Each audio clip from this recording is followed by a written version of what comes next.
വീണ്ടും വിദ്വേഷ പരാമർശങ്ങളുമായി SNDP യോഗം ജനറൽ സെക്രട്ടറി വെള്ളാപ്പള്ളി നടേശൻ. കുരിശുള്ള പള്ളി ചോദിച്ചാൽ വഴി കൊടുക്കുമെന്നും SNDPക്ക് തരില്ലെന്നും വെള്ളാപ്പള്ളി നടേശൻ പറഞ്ഞു.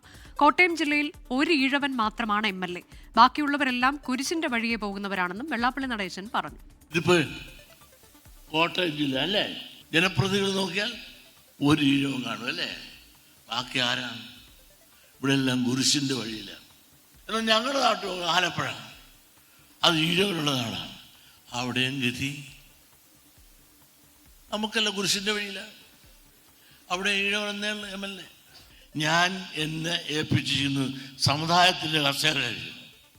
എൻ്റെ ഒരു തുള്ളി രക്തം ഉള്ളിടത്തോളം കാലം ആ കസേരയുടെ നീതി പുലർത്തിക്കൊണ്ട് ഈഴവ സമുദായത്തിന് വേണ്ടി ഞാൻ പ്രവർത്തിച്ചിരുന്നു. എന്നെ കത്തിച്ചാലും പറഞ്ഞു ഞാൻ മാറുന്ന പ്രശ്നമില്ല. ലീഗിന് ഇന്നും വിമർശനമുണ്ട്. മതേതരത്വം പറയുന്ന ലീഗിന് മുസ്ലിങ്ങളല്ലാത്ത MLA-മാരുണ്ടോ എന്നായിരുന്നു വെള്ളാപ്പള്ളി നടേശന്റെ ചോദ്യം. വർഗീയതയുടെ വിഷം തുപ്പുന്നത് ലീഗാണെന്നും പാർട്ടിയുടെ പേര് കണ്ടാൽ തന്നെ അത് മനസ്സിലാകുമെന്നും വെള്ളാപ്പള്ളി നടേശൻ പറഞ്ഞു. തന്റെ മലപ്പുറം പ്രസംഗം മാധ്യമങ്ങൾ വളച്ചൊടിച്ചെന്നും പിണറായി വിജയൻ പ്രസ്താവന ഇറക്കിയ ശേഷം മാധ്യമങ്ങൾ പത്തി താഴ്ത്തി എന്നും വെള്ളാപ്പള്ളി നടേശൻ പറഞ്ഞു. ഞാൻ മതസൗഹാർദ്ദം തകർത്തു, ഞാൻ വർഗീയത പറഞ്ഞു. യഥാർത്ഥത്തിൽ വർഗീയതയുടെ വിഷം തുപ്പുന്ന ആരാണ്?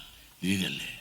അവിടെ പേര് കേട്ടാൽ തന്നെ മുസ്ലിം ലീഗ് എന്നാണ് അവരുടെ പേര്, മുസ്ലിം കൂട്ടായ്മ എന്നാണ്. അവരാണ് മതേതരത്തിൽ നാഴിക്ക് നാലുവട്ടം പറഞ്ഞുകൊണ്ട് നമ്മളെല്ലാം കബളിപ്പിച്ച് അവരുടെ താളത്തിൽ കൊണ്ടുവച്ചതിന് ശേഷം നമ്മളെല്ലാം വഞ്ചിച്ച ചരിത്രം. എന്നിട്ട് എന്നെ കത്തിക്കുക എന്ന് പറഞ്ഞാൽ ഈഴവ സമുദായത്തെ അവർ കത്തിച്ചു. മലപ്പുറം ആരുടെയും സ്വകാര്യ സ്വത്തൊന്നുമല്ല. ടോബി ജോൺസൺ വിവരങ്ങളുമായി. ടോബി, മലപ്പുറം പരാമർശം, അതിനുശേഷം അദ്ദേഹം നടത്തിയിട്ടുള്ള പരാമർശങ്ങൾ അതൊക്കെ നമുക്ക് ഓർമ്മയുണ്ട്. ഇപ്പോൾ പാലായിൽ വെച്ച് അടുത്ത പരാമർശം, ഇപ്പോൾ എവിടെ ചെന്നാലും അദ്ദേഹം ഇത്തരം കാര്യങ്ങൾ മാത്രം സംസാരിക്കുന്നു എന്നാണോ?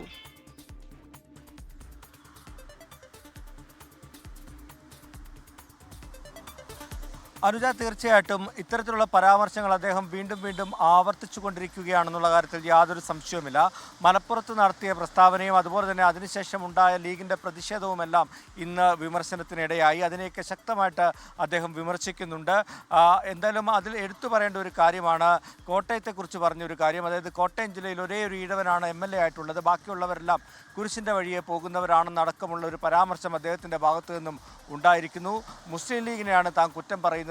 കാരണം മുസ്ലിം ലീഗിന് പണമുള്ളത് കൊണ്ട് അവർക്ക് കൂടുതൽ പ്രോത്സാഹനം ലഭിക്കുന്നു, മറ്റ് സമുദായങ്ങൾക്കൊന്നും കാര്യമായിട്ടുള്ള പ്രോത്സാഹനങ്ങളൊന്നും ലഭിക്കുന്നില്ല, പ്രത്യേകിച്ചും SNDPക്ക് ഒന്നും തന്നെ ലഭിക്കുന്നില്ല എന്ന് അദ്ദേഹം പറയുന്നുണ്ട്. ലീഗിൻ്റെ പേരിൽ തന്നെ വർഗീയതയുണ്ട്, അവരാണ് SNDPയെക്കുറിച്ച് പറയുന്നത് എന്നാണ്. താൻ എന്തെങ്കിലും സമുദായത്തിന് വേണ്ടി എന്തെങ്കിലും പ്രസ്താവന നടത്തിയാൽ അതിനെ വർഗീയതയായി ചിത്രീകരിക്കുകയാണെന്നുള്ളൊരു കാര്യമാണ് അദ്ദേഹം ആ പ്രസംഗങ്ങളെല്ലാം, മുൻപ് നടത്തിയ പ്രസംഗങ്ങളെല്ലാം ഇന്ന് ന്യായീകരിക്കുന്ന ഒരു കാഴ്ചയാണ്. നടത്തിയ പ്രസംഗങ്ങളെ ന്യായീകരിച്ചൊപ്പം തന്നെ പാലായിൽ ക്രൈസ്തവാധിപത്യം എന്നതുൾപ്പെടെ ചൂണ്ടിക്കാട്ടി മറ്റ് ചില പരാമർശങ്ങൾ കൂടി നടത്തി.